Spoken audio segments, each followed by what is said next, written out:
Uso actress na si Solen Yusuf nag-safari adventure sa South Africa kasama ang mister na si Nico Bolzigo at ang mga anak nila, mga bata. Na-enjoy ng todo ang unang encounter nila with wild animals. Isa sa pinakasikat na celebrity couples ang mag-asawang Solen Yusuf at Nico Bolzigo. I have a little surprise Hey, her for you. sexy time. Yeah, let's see. Wow. Apron of the night for you, baby. Whoa. Look at that sexy. Cuteness overload din ang kanilang dalawang daughters na si Tilly at Maylise na madalas ay kasakasama nila sa pagtatravel.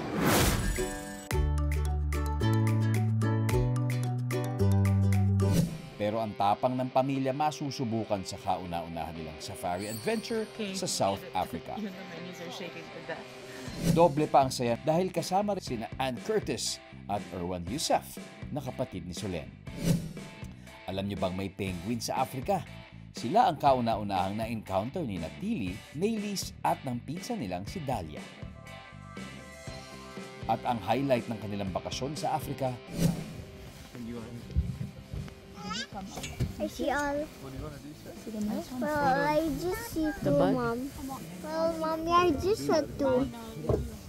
ang safari adventure kasama ng mga hayop na makikita pag nag-African safari adventure ka. Pero ang pinakamasaya sa lahat, sina Tilly at Maylise na sa murang edad pa lang ay nabigyan na ng tsansang makita ang mga kahanga-hangang mga nilalang.